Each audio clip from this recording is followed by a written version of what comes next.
Welcome back to the Munn Avenue Muse podcast, brought to you by the Munn, M-U-N-N, Avenue Press.com.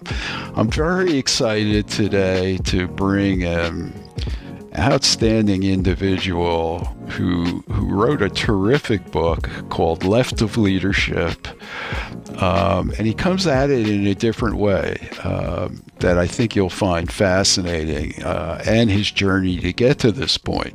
So I'll give you just a short bio, because he has a long one, but I'll give you the highlights. Scott Stalker is a distinguished leader and speaker with over 3 decades of experience in the Marine Corps, encompassing roles in space, cyberspace, intelligence, and special operations, along with 7 combat tours in Somalia and Iraq. Thank you for your service, Scott. Nice vacation spots. And as the founder and CEO of S2 Stalker Solutions, a service-disabled, veteran-owned small business, he leverages his extensive military background to drive leadership development and innovation while offering professional speaking and coaching services to a wide range of organizations. Scott, thank you so much for being here. Charlie, thank you, sir. Thank you. The honor's mine. Definitely an honor to have gone through the book writing process with you, with Holly, with your team, with everybody. And it's just been an incredible adventure.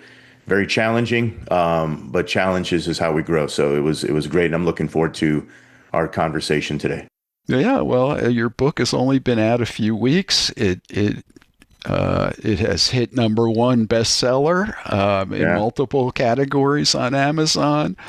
You have a very strong following, I know, on LinkedIn and social media. So that seems to have done wonders as well. We can talk about that in a book in a minute. But you have an impressive background in the military. Can you fill us in a little bit more on that? Yeah, I guess these are the harder conversations to have, is when you spend time talking about yourself. But it's necessary to get the audience to know who you are and why you wrote the book. I approach this book the same way I approached the Marine Corps after I made some early mistakes in the Marine Corps. So I was really content early on to get by with natural ability, because I found early on in life, going through high school, that life was fairly simple. And some of that was I was lucky to be moderately intelligent and could skate through high school. But then I got to the real world and started playing with the big boys and big girls in the Marine Corps. And I realized that if I wasn't going to put effort into something, I was going to fail. And that hit me hard early on in intelligence school, where I came dead last in my class. Wow. Because I put no effort into it. And then I came to my first duty station, which oddly enough is not too far down the road here in North Carolina. And I had an NCO said, hey, you're going to last about 4 years and then we're going to kick you out because you're just not performing. And something switched in me from that conversation with an individual who to this day I still speak to very often. I realized that if I wanted to become more, if I wanted to do more, I have to become more. And that meant preparation. That meant putting in the work. And so for the next 30 years, I really busted my butt. I ended up winning several awards. Some of them I have in this office from 1993, Marine of the Quarter, NCO of the Quarter. I was able to get meritoriously promoted, which allows me to get ahead of my peers. And I did that several times. And I just started realizing that if I can relentlessly pursue excellence in the Marine Corps, take on the harder assignments, when everyone else was going to a nice duty station, I was going to 29 Palms for 5 years. When everyone else was enjoying some time, I was going to deploy on Okinawa. I was going to spend multiple tours on a ship. And all of that prepared me for later on when I was with 7th Marines crossing the line of departure into Iraq. Not so much worried about myself, but worried if I was going to perform well for my Marines and do the job I needed to do. And I certainly grew from that. I had great Marines. In the book, I talk about a kidnapping mission I had. Not some bold, brave military operation, but literally where I found 4 Marines and said, hey, you're a part of my unit. And I tell you, it took a little bit of chutzpah, if you will, if I'm saying it right, but to do that. But I did that because I needed them, and they didn't need to be somewhere else. But there's a long history of going through combat and really making sure that my Marines were prepared. And oddly enough, in all the combat, whether I was hit with a rocket or being shot at with small arms fire, going down a road that we knew had IEDs, not to sound heroic, but I never was overly worried about myself. I certainly planned and prepared, but it was more about the Marines. And so later on in my career, when I had finished my final deployment, I had reached the senior enlisted rank of Master Gunnery Sergeant of E9, which is our highest pay grade you can reach. I found myself in other opportunities where I was interviewing to be the senior enlisted leader at the Defense Intelligence Agency, which we haven't had a Marine there before, or the National Security Agency, or Cyber Command, or Space Command, all these things where I never had an idea or a vision of being there. And when I got in those seats, I tried my best, because everyone else there was so senior, whether they were a 3 or a 4-star general or admiral, to think of it the other way and think of it as just like I was in the fight. What do those Marines, what do those sailors, what soldiers, you name it, need on the battlefield? And am I representing them well? So, we can talk a lot about that in depth. But even little things like, hey, we need to be going to Afghanistan for Thanksgiving because our men and women are there away from home. And so spending multiple tours in Afghanistan for Thanksgiving, and spending time with our teammates there, civilians and uniform wearers, because it was a whole team approach. It really taught me a lot. And it taught me that no matter what, the best time to prepare for Monday is Sunday night. Or the best time to prepare for Tuesday is Monday night, so on and so forth. Put some time, and that's what my book is really about. It's preparation. Preparation for combat. Okay, do I have my gear? Do I have my intelligence? Do I know the routes? Do I know how to communicate with higher headquarters? All of those things. And preparation for life. And if you were to summarize my book, I think in many ways, when I talk about the subtitle, which was actually the hardest part for me to put together, I couldn't come across. I worked for a long time figuring out what's the right subtitle. It is the prequel to success.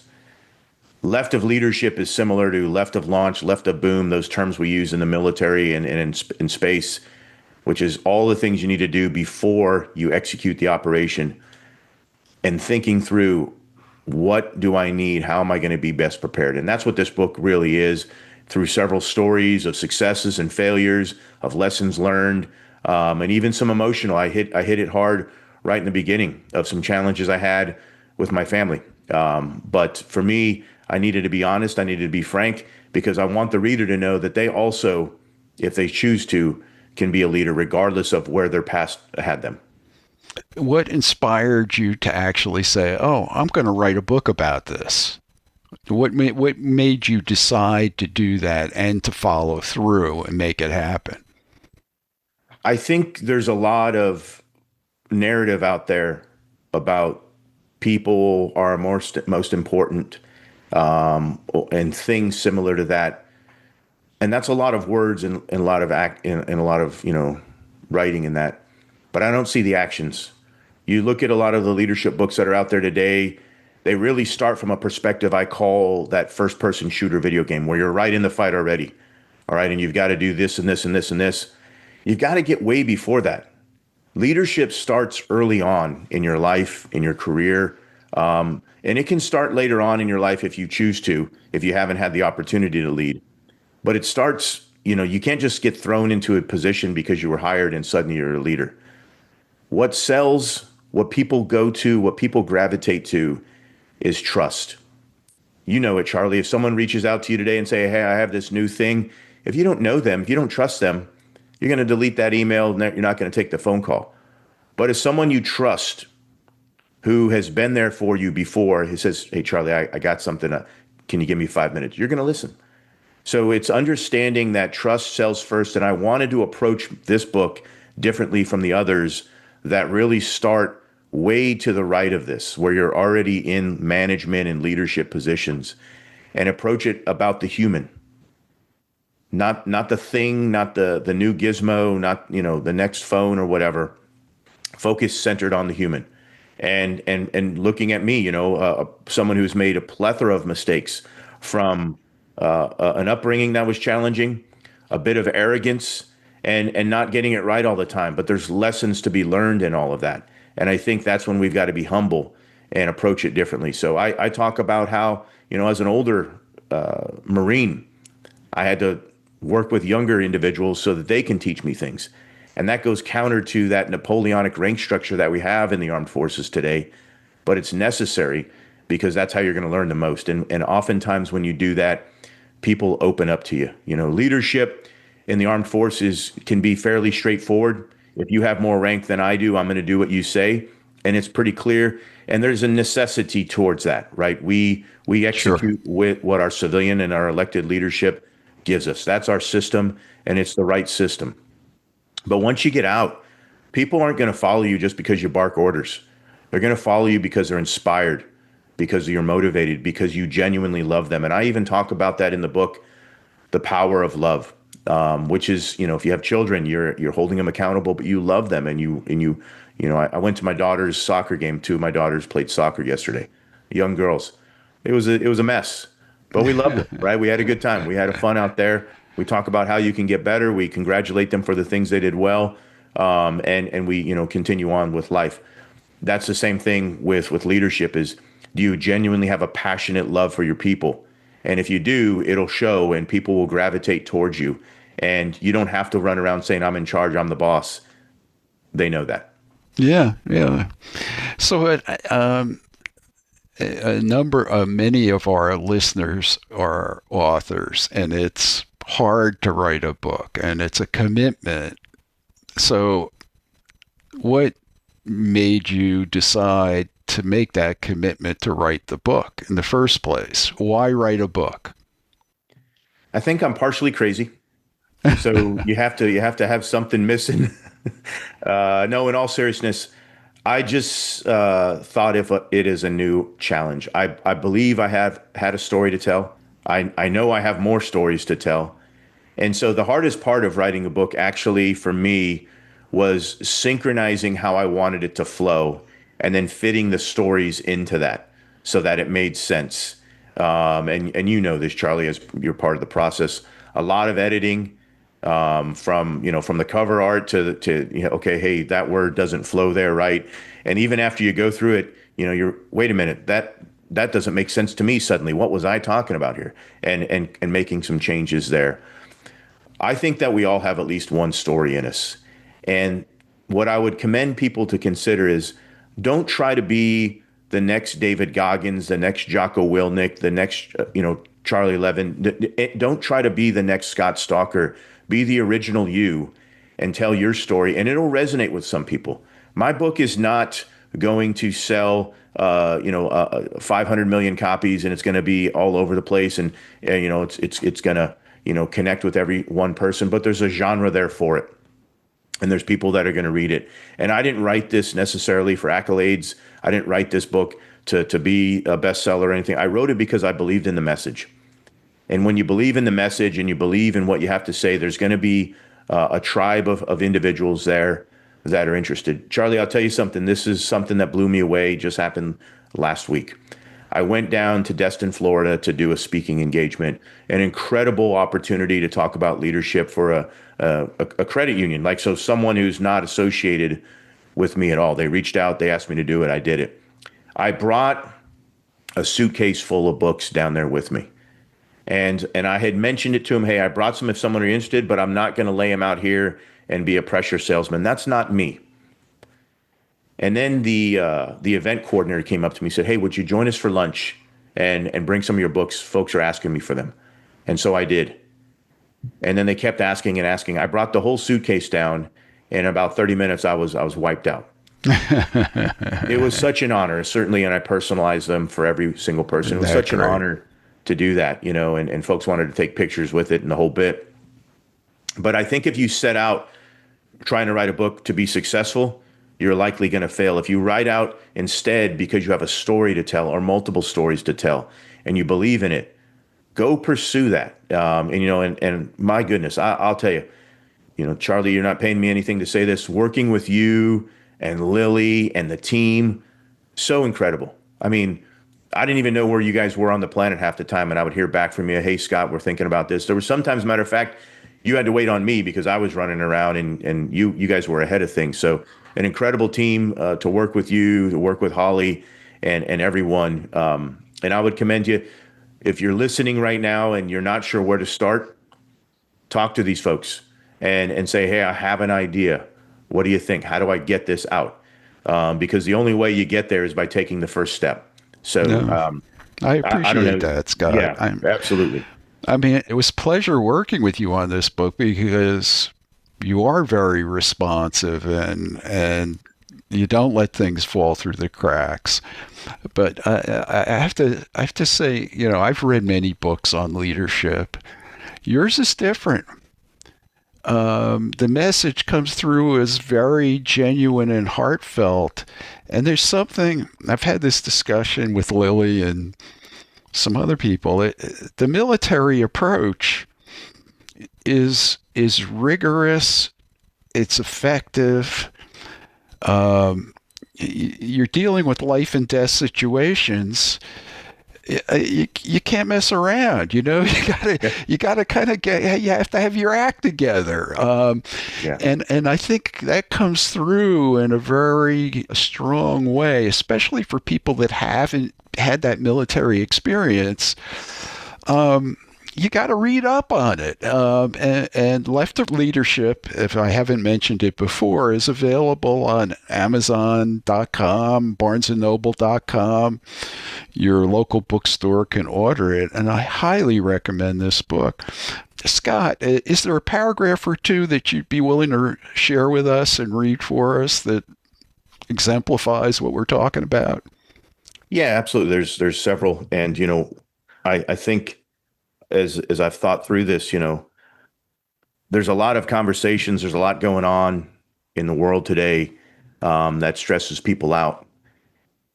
And stress can be a beautiful thing. So I wrote a chapter here that talks about the gift of stress and building mental toughness, right? So you can lose your mind over stress, but at the end of the day, listen, you're driving around in New York City, you're going to have traffic. Don't get stressed out about it. It's going to be there. Understand this. There's a gift there. So I'll read two brief paragraphs here. Here's something that might sound crazy at first. Stress is a gift. This concept can be illustrated by looking at the sport of powerlifting. I used to be an amateur powerlifter. So when you're training with weights, the only way to get stronger is to deliberately add stress to your muscles.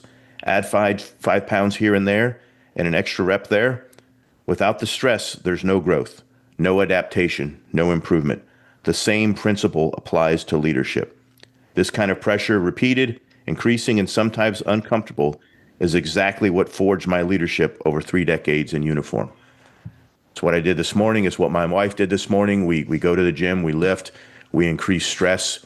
At my older age, it's not necessarily to get stronger. It's for longevity purposes, Sure. of course. But that's really what it is. It's forcing the body to adapt. And in many ways, Charlie, this book was my stress because I committed to it and I wanted to do it, and it was hard. It's not easy. It took a long time, right? And sometimes I was struggling, man, what is the right story? How do I share that story so that it makes sense, that I can get it across in a leadership perspective? Because I have a million stories, but if they don't resonate, they're irrelevant. So yeah, I think the gift of stress, it's a perspective. Obviously, you shouldn't be stressed out and losing your mind. But there is an element of that we should be grateful for. Yeah. Yeah, and I think about that too, which a similar way of saying the same thing is stepping out of your comfort zone. Right. I mean, when you're lifting that extra weight, it can be painful, right? Yeah. But it's a good kind of pain, Yeah. that there's a purpose to the pain. Right. Writing a book, especially the first book, is definitely stepping out of your comfort zone, right? Oh, yeah. And for most people. And then the other thing, it can be kind of scary because I remember when I wrote my first book, Not So Dead, I mean, I had no idea what people were going to think.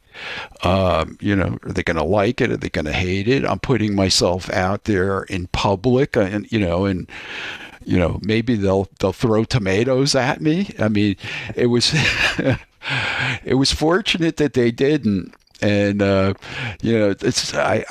think of this from time to time as like, am I a writer? Am I not a writer? Well, the first time I got a 5-star review from somebody who wasn't a friend or relative, I said, okay, that's it. It's Right. official. I'm a writer. Well, when the people emptied your suitcase of your books, I think you could count that as a I'm a writer moment. Yeah, yeah. It's funny you say that about the 5-star review, Charlie, because I reached out to a friend. I said, "Hey, did you write this one?" Because it just had the first name. I don't know who actually wrote it. And he said that wasn't me, and I believe him. So I think my first 5-star review was by someone who I don't know exceptionally well. I just don't know who it is. The person's name's Eric, but I don't know who which Eric it is. So, but you're grateful for those, and I told people all the time, I'm not going to ask anyone for a 5-star review. I want to earn it. I want to earn that 5-star review. So read the book and you make up your own mind. And I think it's worthy of. But it's not me to go out and beg folks for a 5-star review. I just believe you got to earn everything. Right, sure. Well, I do ask people for reviews, but I want honest reviews. Absolutely. Yeah. It comes up from time to time, especially if you follow writers and what they write about. When I've had mostly 4 and 5-star reviews, but an occasional 1-star review. And Yeah. if it's not a crazy person, then it's like, okay, what can I learn from this? Yeah. Just like in your case, when you said you were skating by and somebody caught you up and said, Yeah. hey, this isn't going to work. So, yeah. He had some choice adjectives in there as well, as you can imagine in the Marine Corps lexicon, but I'll leave that out. Funny. So, we did this relatively quickly in several months, but what was that publishing experience like for you? I mean, I appreciate all the nice things you had to say, but going through that process, can you talk a little bit about that? Yeah, and I think this is where we're all different, and having your team's expertise was helpful. And I told your team early on, I'm a very black and white person. I don't have an artistic vision. I can't even visualize a straight line. That's not who I am. I don't have that. And so when we went through like the cover art, I had some ideas. You guys asked me, give me some ideas. I sent them to you. And then all I knew when it wasn't right, I was like, okay, we're close, we're close, we're close, we're getting on target. Perfect. That experience was incredible working with your folks. When we were going through the editing phase, you know, I thought I knew what I was saying, but when I would get feedback from you guys, which is closer to the audience, and I mean that with respect, but I didn't write this just for the armed forces. And so if Lily would say, hey, this doesn't make sense here or whatever, I wasn't there to challenge her expert opinion. I was trying to figure out, okay, is there a way for me to say that? Because in my mind, it makes sense, but to her, the reader, it doesn't. Is there a way to approach it differently? And so we went, back and forth in a great way several times. But what I really enjoyed about it, and some of this is modern technology, is I wasn't stuck here in my office. I travel a lot. I'm a senior fellow at the National Defense University. I still do an awful lot of things. And so I could have been in Texas or in Brazil or whatever, and I would get what we needed. And, we would go on the document, update, make corrections and changes. And for what it's worth, and I remember this, Charlie, literally days before you were saying, okay, this is it, this is final, I said, hey, can we add this one word here and adjust this one thing here? And I was wondering, I was like, man, is this the first time Charlie's going to yell at me? Am I going to get in trouble? But no, it was, hey, let's make that adjustment. Okay, are we good now? We're set. So it was a great learning experience. It was a pleasure. It was all professional. Quite frankly, I got to be honest, it was kind of easy. It wasn't that hard.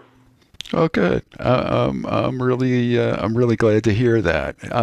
But a large part of that had to do with you too, being really responsive and on top of it. So it's a collaboration. I mean, it's a team effort Right. to make this happen. Well, and it had to be in my tone, in they had to be my story, right? We couldn't adjust a thing I did and said, hey, it'll sound better this way, because this is not a fiction. This is all true. So as we went through that, I didn't take it as change this. I would, how do I approach what happened using words that make sense for the reader? And Right. that's really all Right. it was. Well, and the other thing is you can have the same story told by two different people, but one of them might be a much more talented storyteller. Yeah. And I think what in your book, the stories are very well told in a voice that comes across as, yeah, this is a genuine guy. This really happened. Um, and people have a sixth sense. You can tell when you're Yeah. reading a lot. You can tell, is this true? Do I like this guy or this woman who's writing this? Yeah. Am I learning anything? Is it different? Yeah. And I think, Scott, your book checked all the boxes for this. And Yeah. that's I hope why so. one of the reasons it's doing so well. And to some degree, I think you're going to have continued success because the word of mouth, when people read this book and they really like it, those people who bought out your suitcase are going to read your book and they're going to recommend it to other people, and hopefully that will continue for a long time. I Yeah. hope so. Yeah. So what's next, And Scott? What are you working on next? I know you have some plans. Can you share those with us? I do. And just to hit on that real quick, the reason I hope it's successful is not so that my wallet grows. It's more about I believe in the message. So what's next? Maybe I'm a glutton for punishment, but I've always had a vision on this to be part one of three. So I'm working on book two and three almost sequentially, coming up with thoughts and ideas so that as I start working with Holly, I have the stories prepared and ready. And literally, because for the Marines, we all know this in the Corps, the 10th of November is a big deal. That's our birthday, and so we pause and celebrate. Whether you're on the battlefield or in Washington D.C., we're going to celebrate. So right after that, shortly after, I'm going to dive in with Holly, and we're going to work on book two and book three. And I visualized, I don't know if this is going to happen, but I also want in 2026 to do a TED Talk. That's something that I'm working on a lot because I want to approach from that larger audience they have a conversation about leadership from a different angle, not so much the ones that they've already had. So I'm working on that as well. And hopefully, most importantly, health and happiness. I tell all the veterans I work with, my definition of success is different from yours. It should be, but let's make sure we all have health and happiness. And I wish all the listeners the same. You can define success how you want, but have health and happiness. Sure. Sure. Well, and you're talking about things that like love and trust and the human side, which is a prerequisite to that happiness, right? And Yeah. it translates into what is leadership but a relationship between people, right? Right. It's not something that you write on paper. It's something you relate and how you relate, right? Yeah, So absolutely. it's a wonderful topic to explore. So your stalker solutions, Yeah. if there's what do you do? I mean, is there something there for people that might be interested in professional consulting? Or you said you do public speaking. Tell us a little bit about that. Yeah, that was really also something that I dove into when I retired from the Marine Corps. I'm really tired of observing problems. And we can have observations and we can have drama and chatter about what's going on in the world. I'm not interested. I'm interested in solving hard problems. And so I took my tech background. I have a master's in cybersecurity. I've gone to some advanced schooling there, served at the National Security Agency, so on and so forth. And I wanted to do consulting work for companies that are interested in solving hard problems. And whether that is solutions to their own issues or getting a government contract.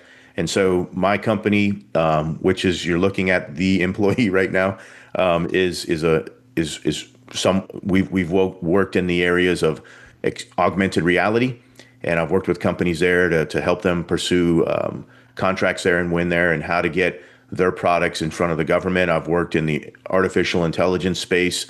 I've consulted for companies that are looking at the future of quantum and quantum computing, quantum resistance computing. There's a fascinating amount of things there in cyberspace, in space, and folks really don't understand how important space is into our everyday life. And I'm not just talking from a military perspective, but we would not be able to have this conversation. We wouldn't have an internet. All of these things that we take for granted. The fact that you can go on your phone right now and click on an Amazon button and pretty much order anything you want is really due to space-based capability. So on the tech side, I do an awful lot there. But I'm having a little bit of a conversation in my own head, and I'm thinking through some things, because quite frankly, there's a greater demand for my time in the leadership space. And so I'm not going to fight the market space, if you will, and I'm getting more calls and more requests to do more speaking, and leadership seminars and things like that. So that's part of my company as well, is doing that. And you can find me on stalkersolutions.com or LinkedIn, easy to find. I pleasantly say, hopefully I'm your only stalker out there, your only stalker friend. But in all honesty, it's really working in that tech space, but also working in the professional development space as well, which I just have a genuine passion for. And so that's really what my company's all about right now. Yeah, and there's a couple of underlying lessons here for authors out there, which is we've done a number of nonfiction books for business leadership, life lessons, but people who, for example, have a consulting business or a consulting company, a book is a great validation or calling card for what you do. So if you've written a book, you generally really know the subject, and people assume that you have some expertise. And in all cases, with the ones that we've published, that's been the case. So beyond selling books, there's the benefit of potentially getting new clients and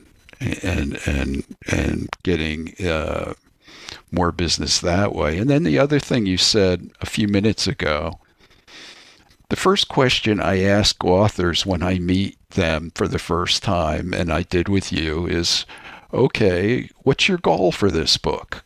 What would you consider a success? And you said, as well as many of our authors too, is, I have a message, I want to get it out there. I want to be read. If your goal is, I want to make enough money to pay the mortgage or pay the rent, that generally is, you can't bet on that. I mean, yes, you may, but that can't be the driver, because the reader is not looking to pay your rent. They're looking to enjoy your book if it's fiction, or learn something, even in fiction and nonfiction, to make their lives better and have a pleasurable reading experience. Right. And if you can deliver that, and if it resonates, well, great, you'll do well. It'll be successful.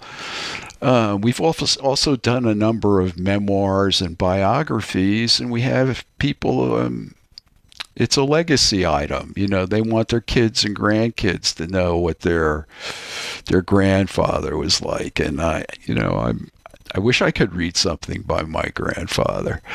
And even though I write fiction, and I'm thinking too, as you're talking, Scott, that I have to have a separate conversation with you, because a lot of my fiction has to do with cyber issues and terrorism, Yeah. and you're an expert in this. I may have to pick your brain. There you go.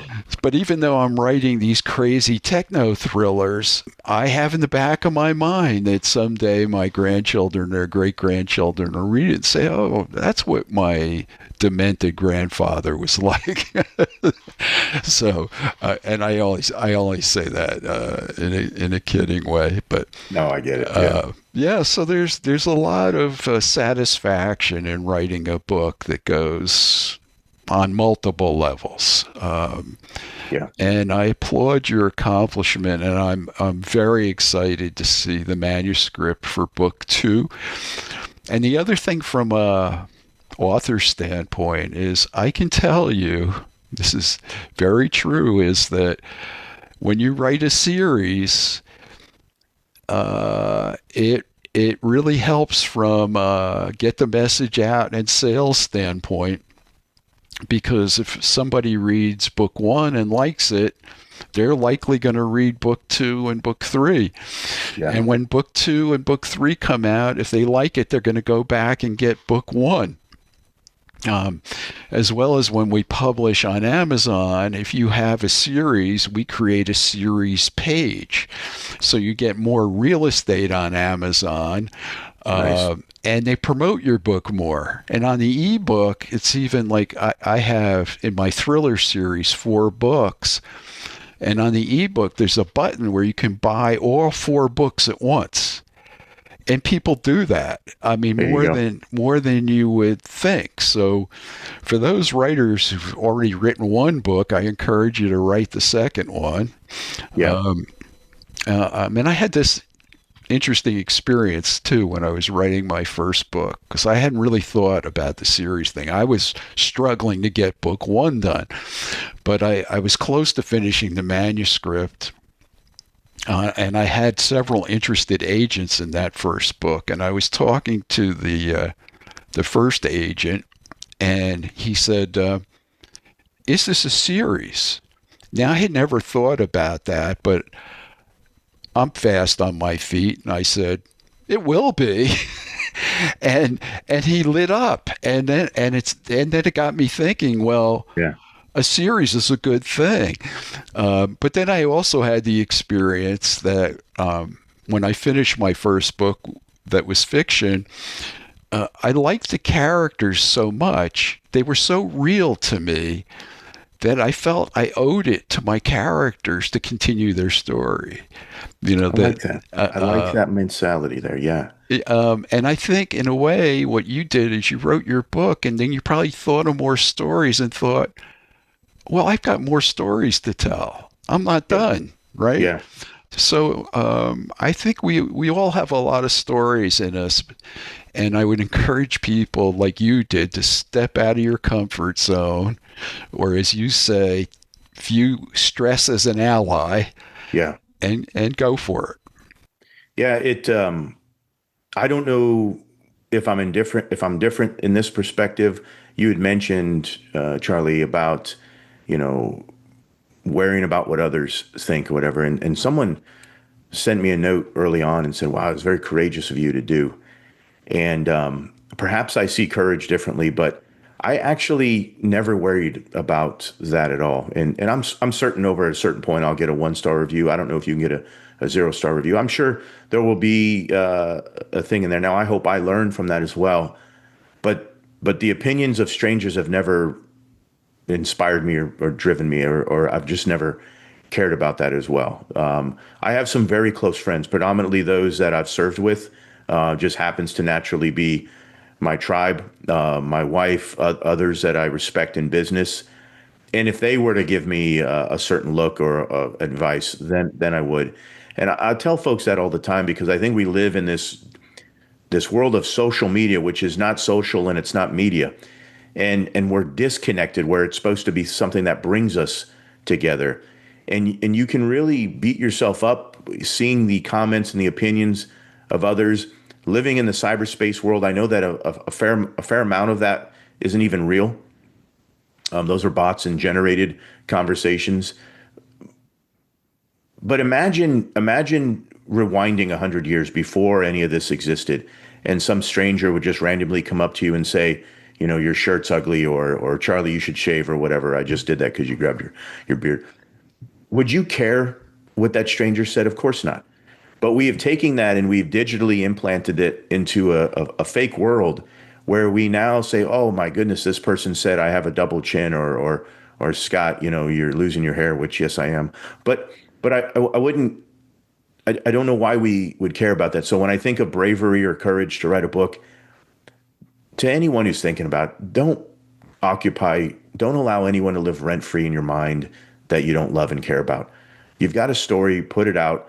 To your point, Charlie, I never expected to pay off the mortgage. God bless if I do, but I don't think that's the way that's going to happen. But it's never about the dollar; it's about the process. Right. And so I would encourage others to do that as well.